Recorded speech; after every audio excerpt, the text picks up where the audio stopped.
إن الحمد وأشهد أن سيدنا ونبينا محمدا عبده ورسوله صلوات الله وسلامه وبركاته عليه وعلى آله وصحبه أجمعين. أما بعد, tunaendelea na malzama yetu Kitabul Fitan min sahihi al-Imam Amir al-Mu'minin fi al-Hadith Muhammad ibn Ismail ibn Ibrahim ibn Bardizbah al-Ju'fi al-Bukhari rahimahullah ta'ala.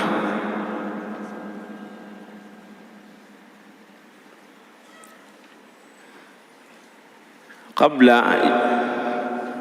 ya kuanzia pale tulipoishia, ningependa tuweke taukidi katika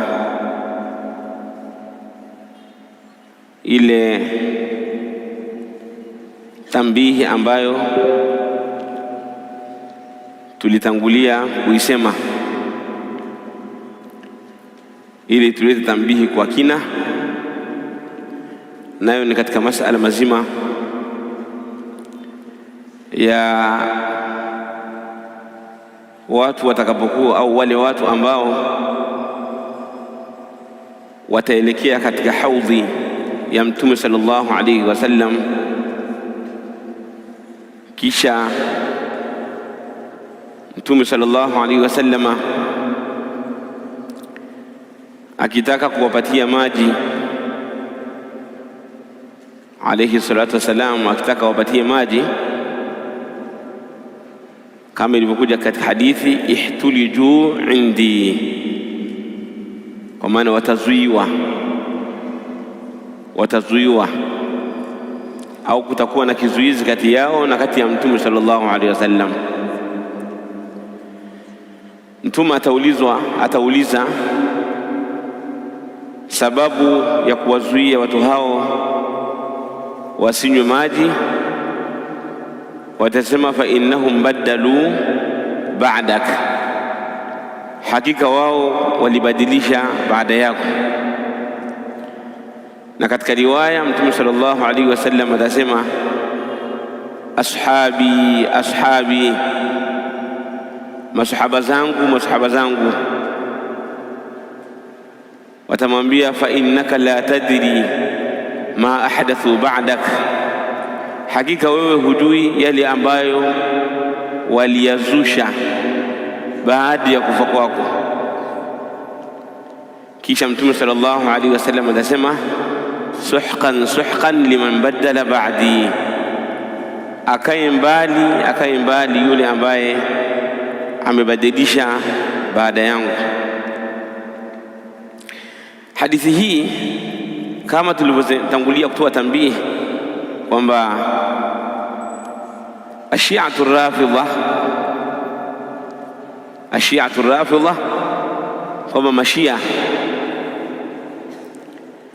katika lile neno ashabi wakalitafsiri kwa maana ya masahaba zangu, wakatafsiri kwamba masahaba za Mtume sallallahu alaihi wasallama walirtaddi na kutoka katika Uislamu baada ya kufa Mtume,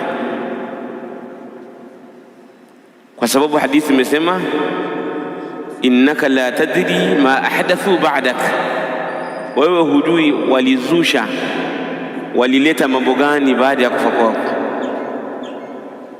Na Mtume atasema suhqan liman badala ba'di, akae mbali kabisa yule ambaye amebadilisha baada yangu. Kwa wakaitafsiri kwa masahaba, kupitia masahaba. Na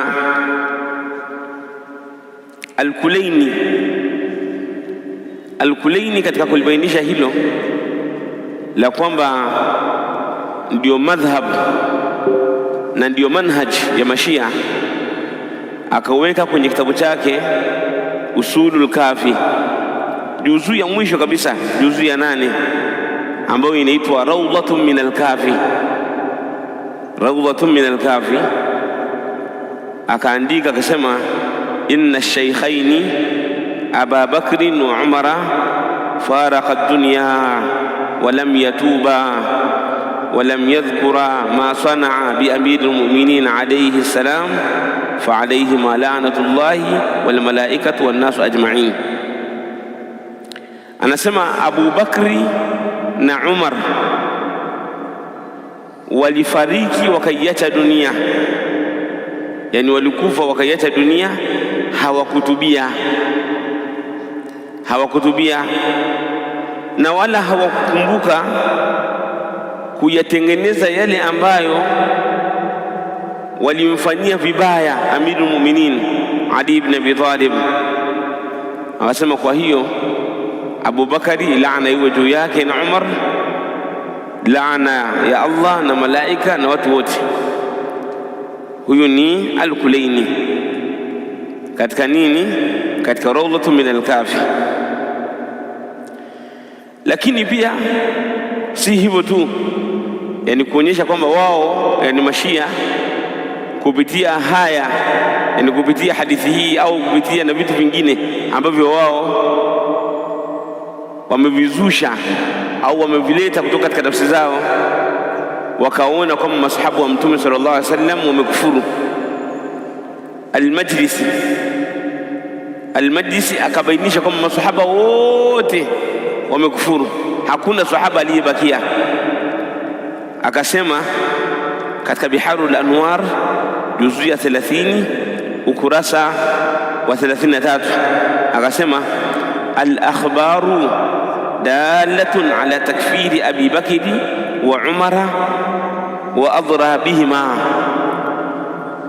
Riwaya zilizopokelewa katika dini ya Shia zinasema kwamba au zinajulisha kwamba Abu Bakri na Umaru na wenzi wao ni makafiri.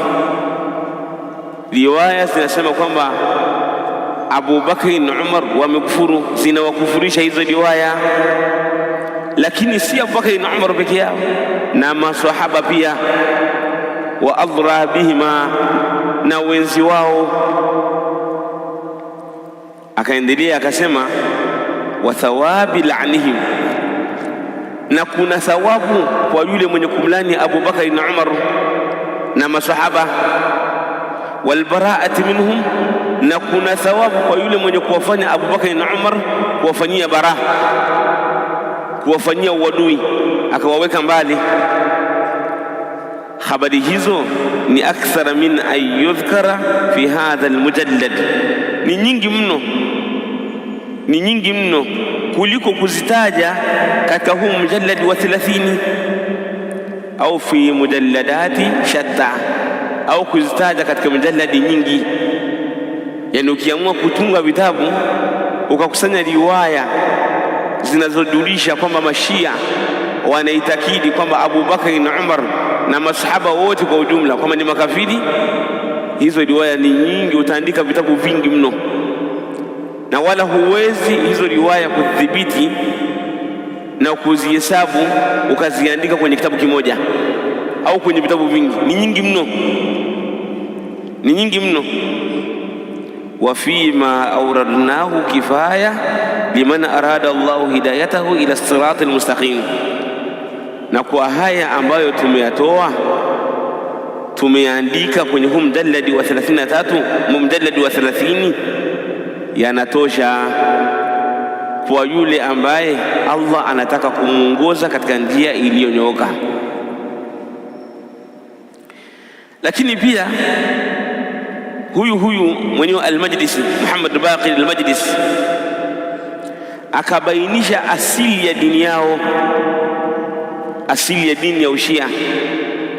Akasema wa mimma udda min daruriyati dini al-imamiyya, na miongoni mwa mambo ambayo yanahesabiwa kwamba haya ni katika dini ya Ushia, istihlalul mut'a, ni kuhalalisha ndoa ya mtaa, ndoa ya mut'a.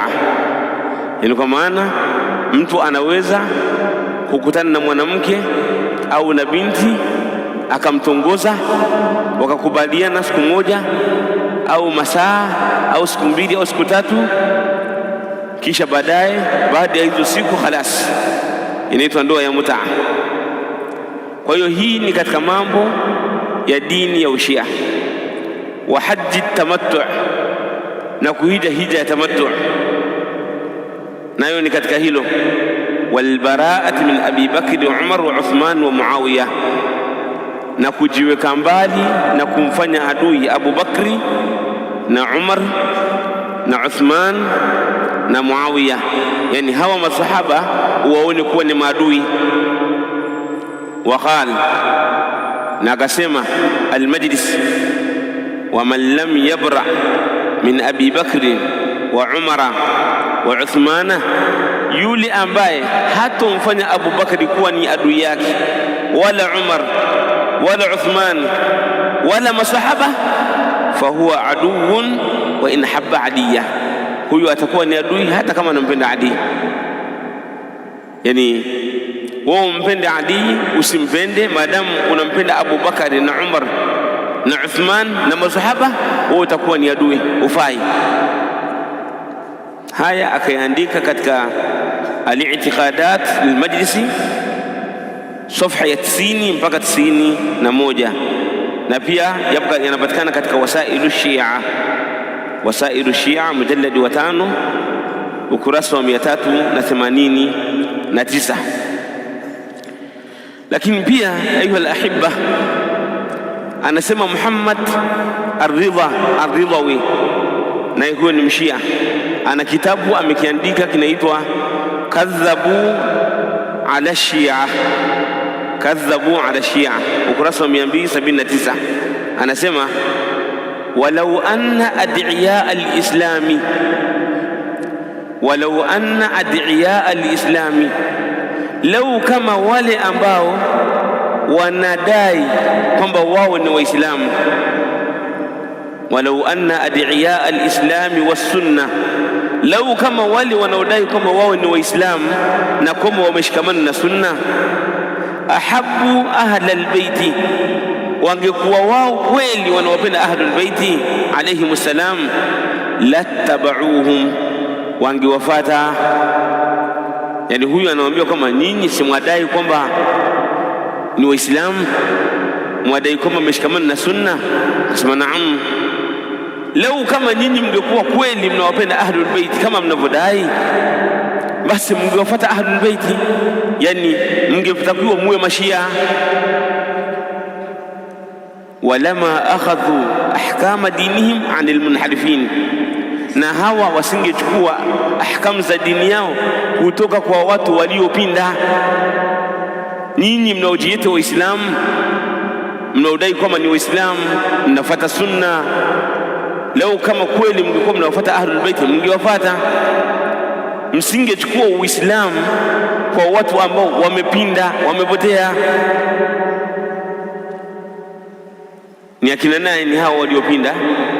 Akasema kwamba ni Abi Hanifa, kwa maana wale Hanafia wafasi Abu Hanifa wamepinda, wa Shafi'i, wale ambao wanamfuata Imamu Shafi'i ndio sisi hapa watu wa Afrika Mashariki, Ash-Shafi'iyya, wa Malik, na wale wanaofuata madhhabi Imam Malik, wa Ibn Hanbal, na wale wanaofuata madhhabi Imam Ahmad ibn Hanbal.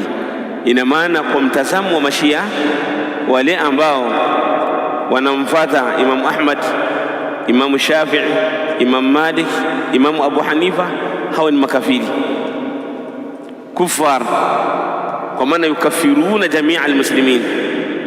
Wameanza kwa masahaba afu wameammim, wakaueneza ukafiri kwa watu wote hata ambao sio masahaba.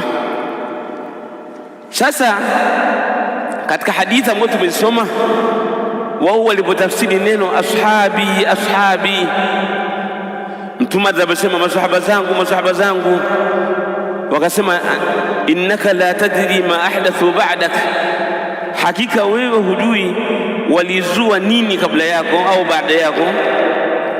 Hilo jambo mtu jawabu lake tukasema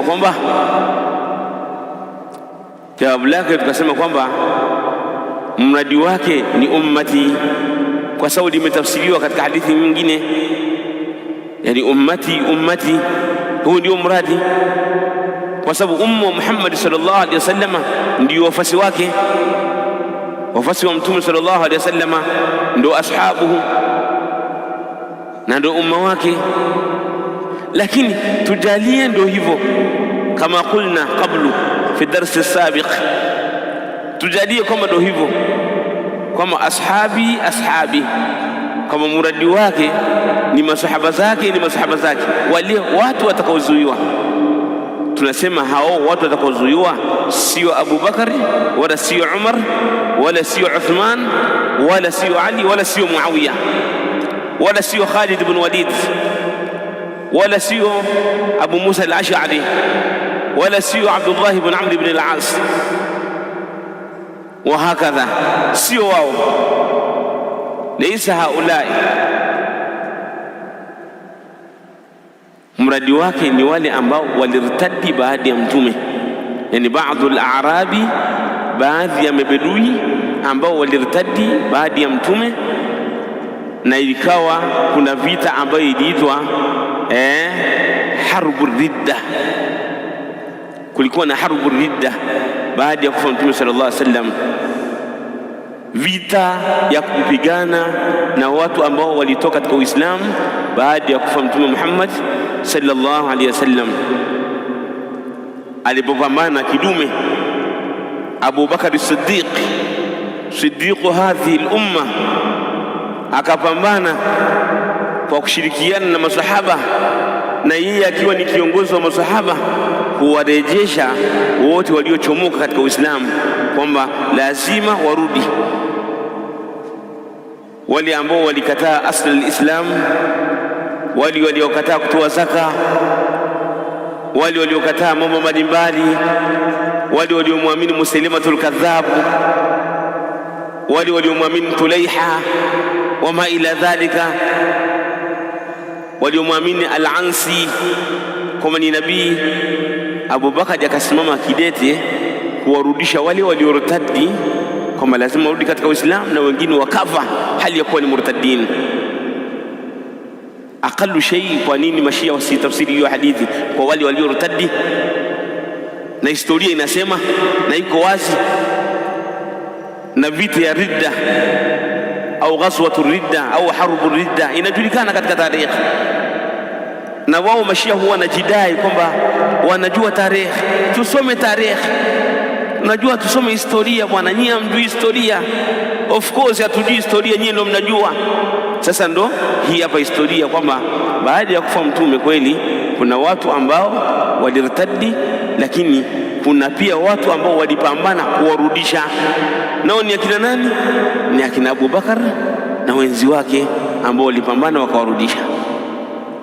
Na kwa hali hiyo kuna riwayati mbalimbali katika vitabu vya Ahlus Sunnah wal Jamaa, kutubul muslimin, na vitabu vyenu pia vimepokea baadhi ya riwaya ambazo Ali ibn Abi Talib ambaye mnamkubali kwamba alikuwa akiwasifu akina Abu Bakri na Umar na Uthman na masahaba kwa ujumla, na hasa Abu Bakri na Umar.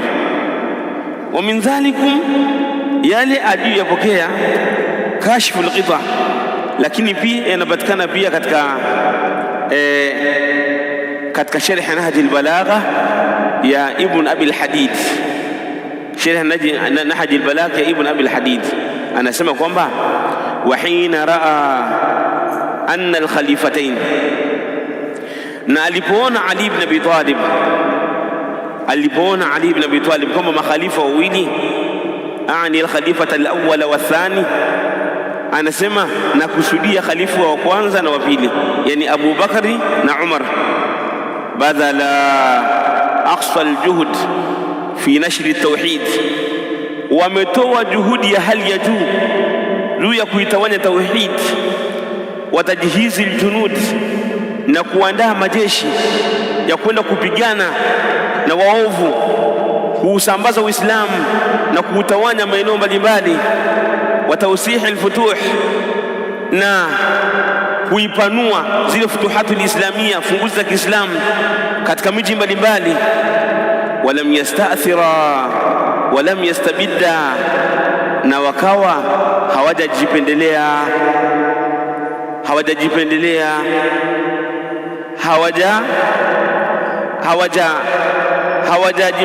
madaraka wao kwa wao, au wakaona rai, wakawa hawashauri wenzao, wakawa wanashauriana na wenzao, wanashirikiana nao katika rai.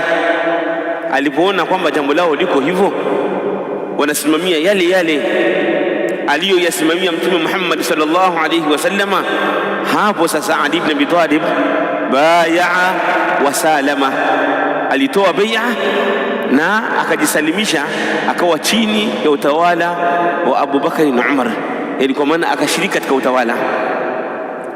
Na hii ikiwa tutakuwa tunasema kwamba Ali alichelewa kutoa nini, alichelewa kutoa bai'a, ikiwa tutasema masala haya.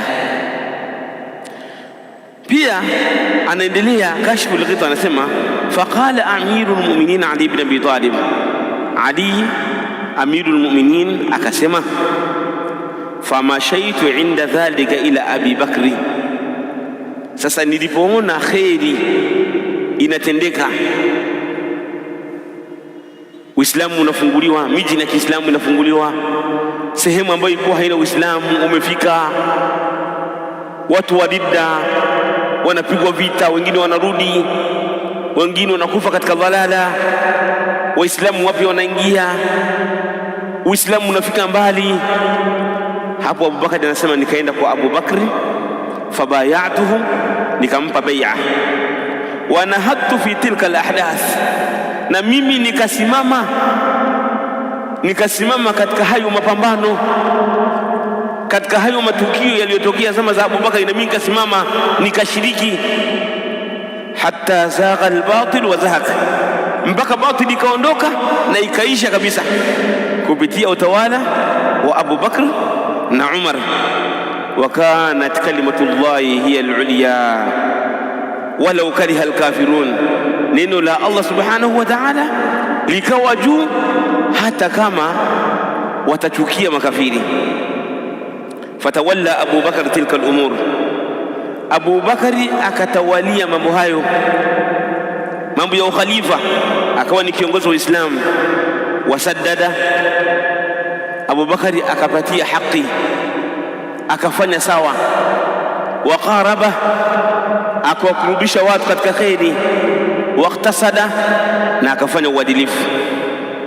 Sasa kwa kuwa Abu Bakari amefanya mambo ya kheri haya, amepatia haki aliyokuja nayo Mtume, amewakurubisha watu katika haki, lakini si hivyo tu, amekuwa ni mwadilifu.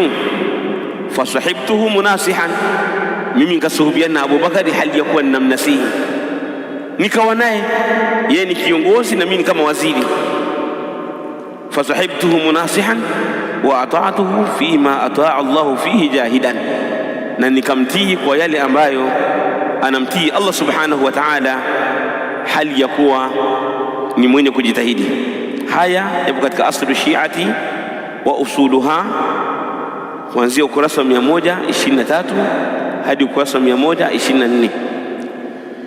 Pia miongoni mwa riwaya hapo, Ali anamsifia nani? Abu Bakar na Umar,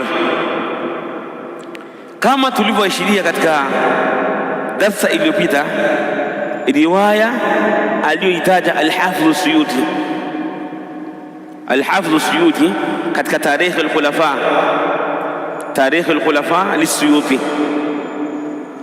katika pale alipokuwa anazungumzia As-Suyuti ameweka faslun nubdhatun min akhbari Ali, yani katika ile Tarikh al-Khulafa ameweka faslun nubdhatun min akhbari Ali.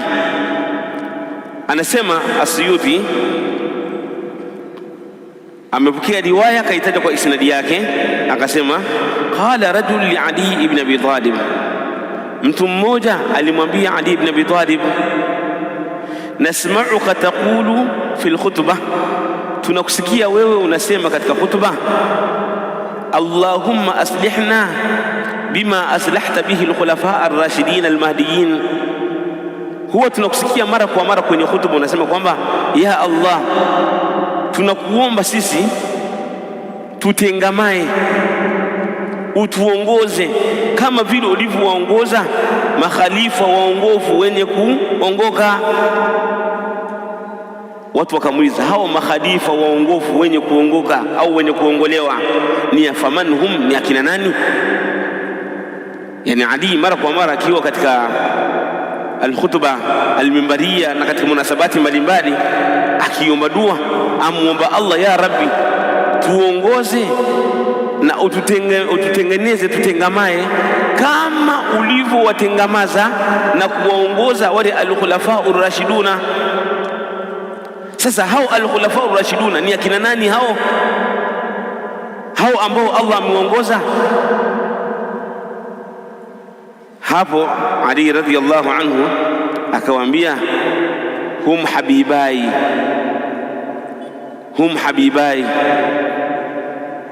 hawa ni vipenzi vyangu viwili, Abu Bakri wa Umar. Ni Abu Bakri na Umar. Huyu Abu Bakri na Umar ni imam al-huda, ni viongozi wanaowaongoza watu katika kheri, katika uongofu. Wa shaykh al-islam, na ni mashekhi wa Kiislamu. Wa rajula Quraishi, na ni wanaume wawili ambao ni katika kabila la Quraish. Wal muqtada bihima ba'da rasulillahi sallallahu alayhi wasallam, na huyu Abu Bakri na Umar ndiyo ambao wanaofatwa baada ya Mtume sallallahu alayhi wasallam, na hiyo ni misdaq ya kauli ya Mtume sallallahu alayhi wasallam, fa alaykum bisunnati wa sunnati al-khulafa ar-rashidin.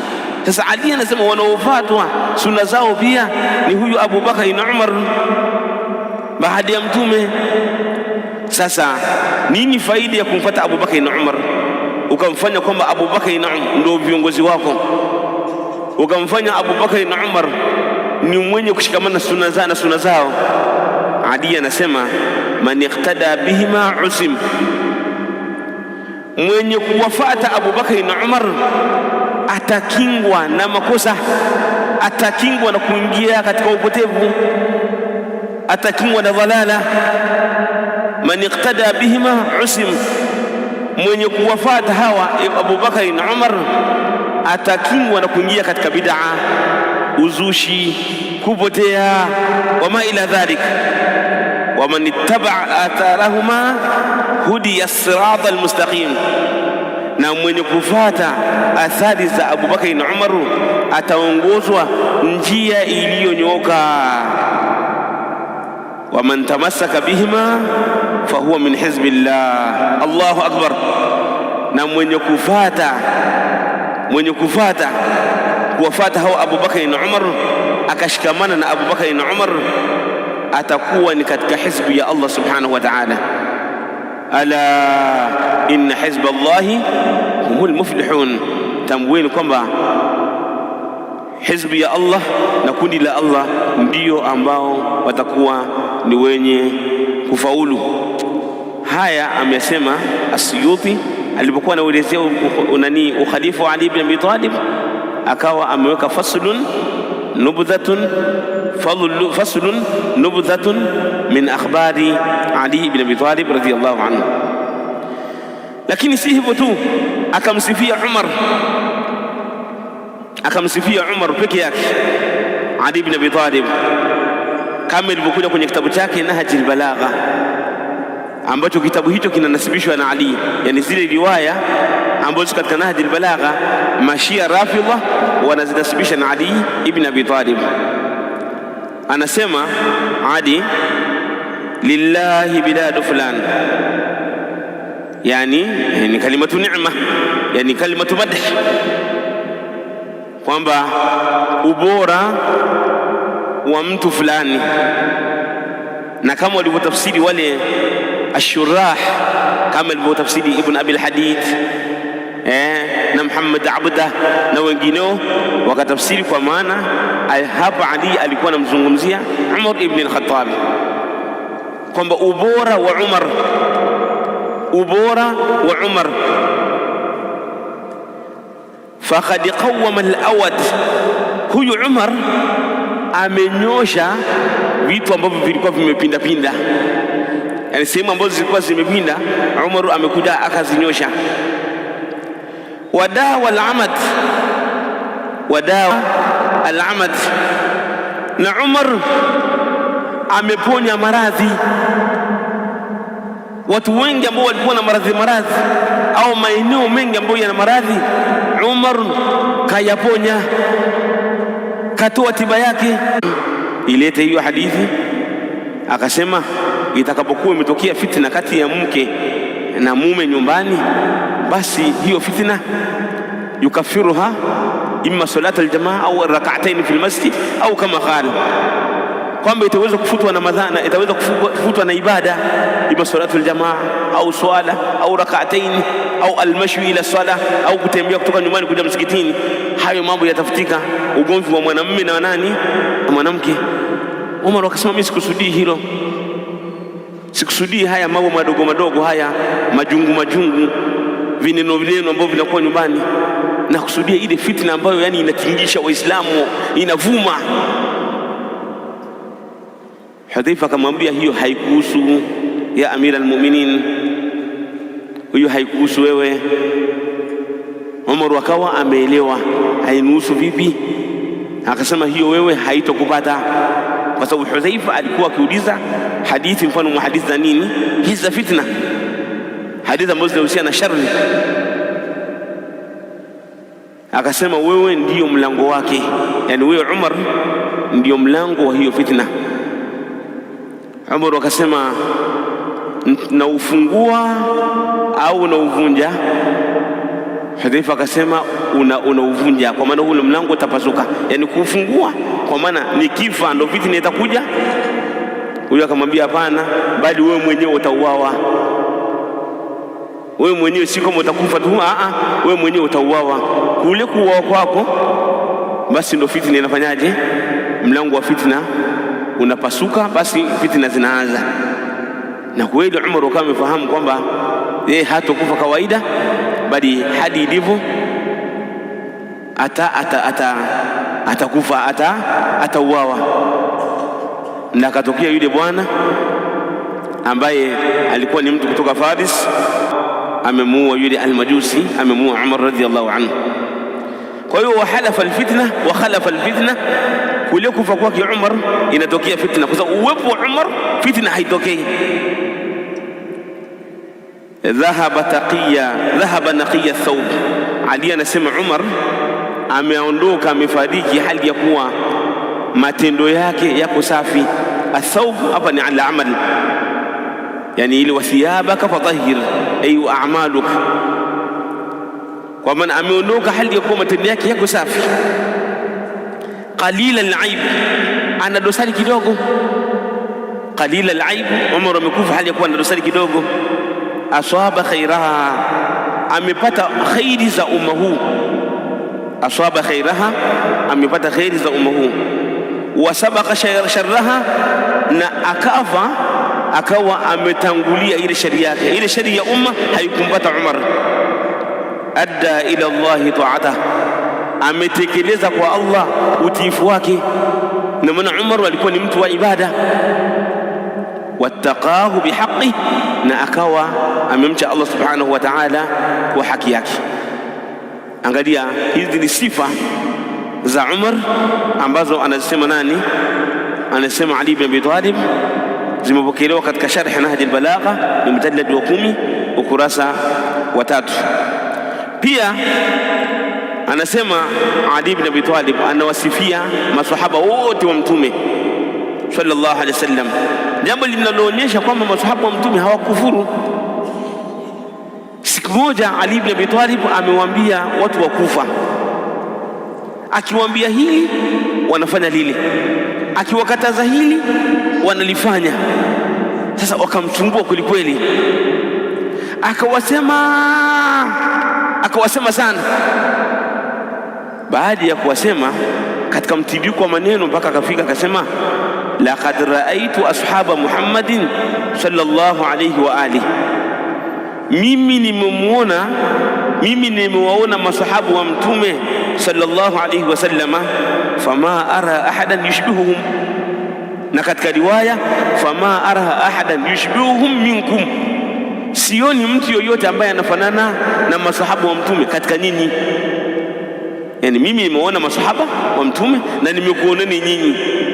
Masahabu wa mtume hakuna yoyote ambaye anafanana nao katika nyinyi. Walikuwaje hao masahaba wa mtume? Anasema radiyallahu anhu, laqad kanu yusbihuna shu'than ghubran, laqad kanu yusbihuna shu'than ghubran. Wao masahaba wakiamka asubuhi nywele zao zinakuwa timtimu, wanakuwa na vumbi. Waqad batu sujadan wa qiyama, kwa hakika wao wamelala hali ya kuwa wamesujudu, hali ya kuwa wamesimama, wanaswali lillahi azza wa jalla. Yurawihuna baina jibahum wa huduruhum, wao mara wanalala wamesimama, wengine hali ya kuwa wamesujudu, wengine wamerukuu, mara wanasoma Qur'ani, mara wanafanya ibada. Kwa maana wanafanya ibada mukhtalifa, ibada tofauti. Wayaqifuna ala mithli aljamri, na wanasimama wakiwa kwenye ibada zao, wanasimama wakiwa wanaswali kama vile mtu amesimama kwenye kaa la moto. Wakiwa wanaswali lillahi azza wa jalla ni kama vile mtu amesimama kwenye kaa la moto. Min dhikri maadihim, hali ya kuwa yani kutokana na kule kukumbuka ule mwisho wao akhira, kukumbuka akhira, kwamba akhira itakuwaje. Wanasimama kwa uoga kama vile mtu amesimama kwenye kaa la moto. Sheikh, kaanna bainahum au kaanna baina ayunihim rukabal mi'za, ukiwatazama kana kwamba kwenye nyuso zao au kwa katikati ya macho yao kuna ile sugu au zile athari ambazo zinapatikana kwenye magoti, yani kuna zile alama za kusujudu, ule wingi wa kusujudu. Min tuli sujudihim, kutokana na ule urefu wa kusujudu kwao usiku wakiwa na swali. Masahaba wa mtume walivyo, anatuambia Ali radhiyallahu anhu, idha dhukira Allahu hamalat a'yunuhum, akitajwa Allah subhanahu wa ta'ala macho yao yanalia. Wakisikia Allah subhanahu wa ta'ala anatajwa wanalia. Masahaba wa mtume sallallahu alaihi wasallam, idha dhukira Allah hamalat a'yunuhum hatta tabulla juyubuhum, wanalia mpaka nguo zao, hii sehemu ya mbele hii inakuwa inalowana machozi, wanalia. Wamadu kama yamidu shajar, utawakuta masahaba katika ibada wanatingishika, mara amerukuu, mara amesujudu, mara amesimama, wanatingishika kama vile unavyoona mtu unavyotingishika yaum ar-rihil asif, siku ya upepo ambao unakuwa ni mkali. Yaani namna unavyokuwa unaona upepo na mtu unabadilika unatingishika, na wao ndivyo walikuwa wanatingishika. Mara mtu amesujudu, mara mtu amesimama, sami Allahu liman hamida, Allahu akbar, amesujudu. Wao wanafanya ibada masahaba mtume sallallahu alaihi wasallam. Sasa hizi ibada wanazifanya kwa unafiki, wanazifanya kwa riya, wanazifanya kwa ajili ya nini? La, Ali anasema khaufan min al-iqab, wanafanya ibada kwa sababu ya kuogopa adhabu, wa rajaa lithawab, na kwa sababu ya kutaraji thawabu za Allah subhanahu wa ta'ala. Aya maneno yameyasema Ali ibn Abi Talib au yamenasibishwa kwake katika Nahj al-Balagha ukurasa 144. Sasa almuhim, Haya ni maneno ya Ali, yapo kuna baadhi ya maneno ya Ali kuwasifia masahaba yanapatikana kwenye kutubul Islam, vitabu vya Uislamu, na mengine yanapatikana katika vitabu vyao wenyewe Mashia. Sasa kwa nini Mashia hiyo hadithi ya kwamba ashabi wanawabebeshia masahaba? Kwa nini wanawabebeshia masahaba? Hii ni kuonyesha kwamba yote hayo ni zile itikadi potofu ambazo wao wamezibeba, na wakawa kwa sababu hiyo wana chuki dhidi ya masahaba wa Mtume Muhammad sallallahu alayhi wasallam. Kisha baada ya hapo ya ikhwata, baada ya hiyo tambihi, tuingie katika darasa ya leo katika kitabu chetu cha kitabu al-Fitan li al-Imam al-Bukhari rahimahullah ta'ala, na leo tunaanza mlango qala al-Bukhari rahimahullah ta'ala babu qawli an-nabi sallallahu alayhi wasallam satarawna ba'di umuran tunkirunaha, satarawna ba'di umuran tunkirunaha. Mtume sallallahu alayhi wasallama, yani al-Imam al-Bukhari rahimahullah ametaja huu mlango katika kauli ya Mtume sallallahu alayhi wasallam aliposema satarawna ba'di umuran tunkirunaha, mtaona baada yangu mambo ambayo mnayachukia. Umuran tunkirunaha min umuri din, mambo ambayo mnayachukia katika mambo ya dini. Umuran tunkirunaha min umuri ad-din, mambo ambayo mtakuwa mnayachukia katika mambo ya dini. Sawfa tajiduna taghayyuran, sawfa tajiduna taghayyuran, mtakuja kuona mabadiliko katika dini, mtaona mabadiliko katika dini. Wa kullu zamanin yazdadu su'un binisbati lima qabla, wa kullu zamanin yazdadu su'un binisbati lima qabla, kila zama